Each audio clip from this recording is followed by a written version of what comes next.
My family has a dark secret we call the reckoning. A horrifying tradition where my father and brother devise a cruel test to prove my worth. I always thought it was just a twisted psychological game. But this year, the test was my wife. My brother's goal was to seduce her, and my father's was to watch me break. They thought I was a fool. They didn't know I had a secret of my own, and that I was about to turn their sick tradition into their public execution. You have to listen to what happened on that final night. It's a story you won't forget. #list. Kandi Standar, ein main true, and serial too. If you enjoyed this video or found it helpful, go ahead and give it a like. It really helps me out. And if you haven't already, hit that subscribe button so you don't miss any future videos. Thanks a bunch. The air in the Texas Hill Country gets heavy at night, thick with the scent of cedar and deceit. It's a smell I've associated with dread since I was a boy. It's the smell of a reckoning, our family's most horrifying tradition. And tonight, it had begun. From the sprawling veranda of my father's estate outside Austin, I watched my wife, Maya, laugh at something my older brother Julian had said. Her laugh was genuine, a bright, beautiful sound. But the look in Julian's eyes as he watched her, that was anything but. This year I knew with a cold certainty the test was her. Let me explain. My father, Richard, is a man who believes in trials. He didn't build his real estate empire by being kind. He built it by breaking people. And he believes the only way to forge a successor is to put them through fire. So, every 2 years, he and my golden child brother devise a series of psychological games designed to test me, to push me to my breaking point. It's always framed as a noble challenge to prove my worthiness. In reality, it's a spectator sport where my father gets to watch his favored son, Julian, attempt to dismantle the life of his other son, me. Julian has always been the heir apparent. He's charismatic, ruthless, and has our father's name tattooed on his soul. I, on the other hand, am a luthier. I make guitars. To my father, this is a quaint, embarrassing hobby, not a profession. He sees my quiet life, my small but successful business, and my happy marriage to Maya as a personal affront, a rejection of the cutthroat world he worships. Julian is a reflection of his own ambition. I am a reflection of his disappointment. So when my father announced this year's reckoning, I knew it would be bad. Maya had never been a part of it before. She is brilliant, a landscape architect whose kindness is matched only by her perception. She's the best thing that has ever happened to me, and my family's toxic dynamic is like a foreign language to her. She sees them for what they are, and they hate her for it. They see her as the reason I've gone soft. The test began subtly. On the first night of the mandatory week-long gathering at the estate, Julian pulled Maya aside. I've been thinking about the landscaping for our new development downtown, he said, his voice slick with manufactured charm. I know it's your field. I'd love to pick your brain. He was dangling a multi-million-dollar project in front of her, a test of her ambition. Would she put her career before her loyalty to me? Later, my father cornered me in his study, a room paneled in dark wood and arrogance. A portrait of my grandfather, a man I'm told was even harder than my father, stared down at me. Your brother is showing initiative, including your wife in the business, my father said, swirling a glass of bourbon. She understands that family is an asset. You, on the other hand, seem to treat it like a liability. Are you sure you can handle a woman as ambitious as Maya? Or will she get bored of your little workshop and trade up? It was classic gaslighting. He was framing Julian's predatory move as a business strategy, and my inevitable anger as insecurity. He was planting a seed of doubt, trying to make me see Maya not as my partner, but as a prize Julian was trying to win.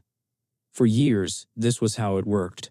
I would get angry, I would lash out, and I would fail. The test by showing emotion, by not being as cold and calculating as them. I would succumb to a state of learned helplessness, accepting that I could never win their twisted game. But this time was different. Before we arrived, Maya and I had talked. This isn't a test for you, Alex, she had told me, her hands on my cheeks. It's a performance by them. Don't play their game, play ours. So when my father tried to bait me, I just nodded. And Julian's a smart businessman, Dad. And Maya's the best in the state. It would be foolish of him not to consult her. My calm response threw him off.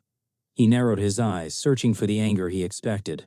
Finding none, he dismissed me with a wave. I walked out of that study and felt a shift.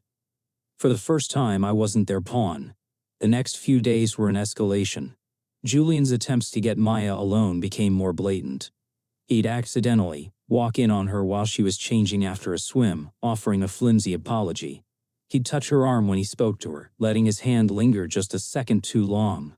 He bought her a grotesquely expensive bracelet, leaving it on her pillow for her to find. Each move was a carefully calibrated provocation aimed at me.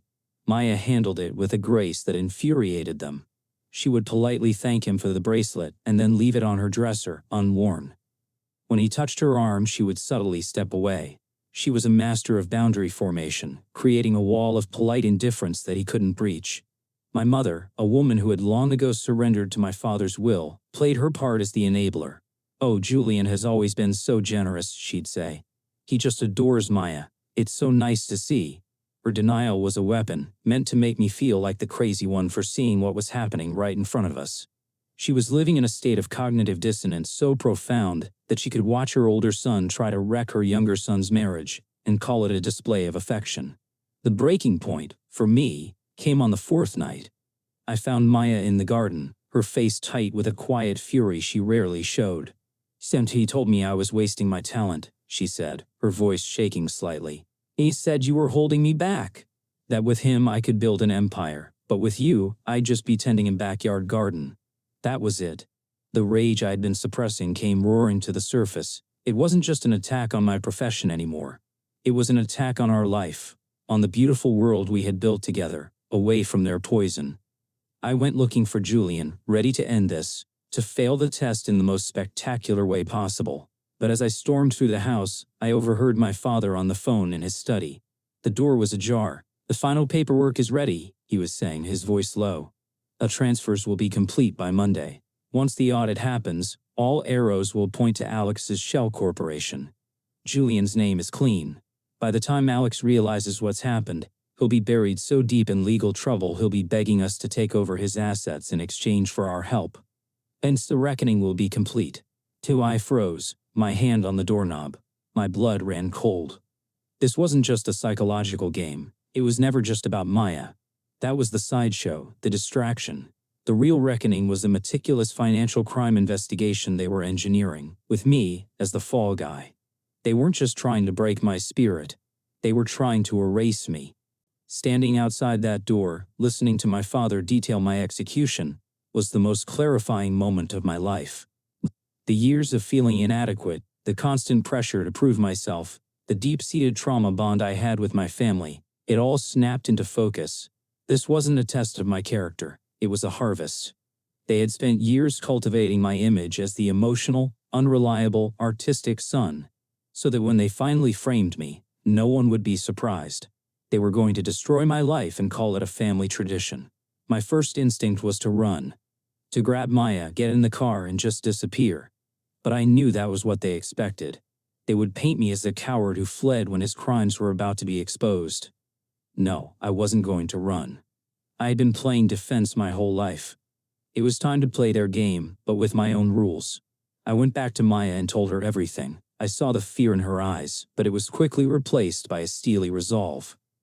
"And so we fight," she said simply. "What's the plan?" The plan was a long shot, a desperate gamble based on one small secret I had kept from my family. While they saw me as a simple craftsman, I had spent the last 5 years quietly investing the profits from my business. I wasn't just a luthier, I was a damn good one, with a client list of musicians who paid handsomely for my work. And I had a partner in my little investment venture, my cousin Robert. Robert was my mother's nephew, and my father had financially ruined his family in a business deal a decade ago. Robert had never forgiven him. He'd gone on to become a forensic accountant for the FBI. For the past 2 years, he and I had been methodically and legally gathering information on my father's less than savory business practices. I had started it as a way to protect myself, never imagining I would need to use it like this. I spent all of the next day in a feverish state of preparation. I called Robert and told him it was time. He confirmed that a federal investigation was already quietly underway, but that they needed something concrete to connect the dots. I told him I would have it by tomorrow night. Using a burner phone, I coordinated with him. Meanwhile, Maya played her part with chilling perfection. She became slightly more receptive to Julian's advances, just enough to inflate his narcissistic ego. She agreed to have a private conversation with him on the veranda after dinner on the final night. She would be wearing a wire. The final night of the reckoning felt like a scene from a play. My father had invited several of his powerful business partners and their wives for a grand dinner. It was a victory lap. They were there to witness my final humiliation. The tension was thick enough to carve. Julian was smug, preening like a peacock, convinced he had won. My father was the picture of a benevolent patriarch, observing the final act of his masterpiece. After the main course, my father stood, tapping his glass for a toast. As many of you know, he began, in our family we believe in testing our sons, in forging them. Tonight we have come to a resolution. He looked at me with cold pity. Alex, I'm afraid you have failed. Your emotional instability and poor judgment have been a disappointment. And it seems your poor judgment extends to your choice of partner. On cue, Julian stood up. I'm sorry, brother, he said, his voice dripping with fake remorse. But I can't stand by and watch you be deceived. Maya and we've developed a connection. She confessed to me that she feels trapped, that she married you for security. He then played a recording on his phone. It was Maya's voice, expertly edited, saying things like, I feel so trapped. I need a real man, someone powerful like you, the guests gasped. My mother looked at me with tears in her eyes, a perfect performance of a heartbroken mother. But I just looked at Maya. She gave me the smallest, almost imperceptible nod. Before we continue, I said, standing up. My voice was steady. I have a toast of my own, to family traditions. I pulled out my own phone. And Julian, your audio editing skills are impressive. But they're not as good as raw footage. I pressed play. The large television screen on the wall, which had been displaying scenic art, flickered to life. It showed the live feed from the hidden camera on Maya's dress. It showed Julian on the veranda, grabbing her hand. Just admit it, Maya. His voice filled the room. You know you want me. Alex is a nobody. With me, you'd have everything. We can drain his accounts, leave him with nothing. Dad has it all set up. He's about to pin his own company's fraud on him. By Monday, Alex will be a criminal. You need to be on the winning side. The room was utterly silent. You could have heard a pin drop on the marble floor. Julian's face went white as a sheet. My father looked like he had been turned to stone. And speaking of fraud, I continued, pulling a stack of papers from my jacket pocket. I also believe in another family tradition, keeping good records. I tossed the folder onto the table.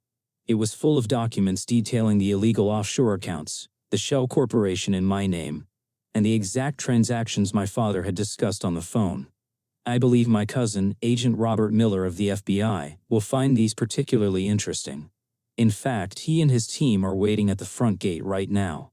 I believe you invited them, Dad, when you told your friends to come witness the end of the reckoning. Chaos erupted.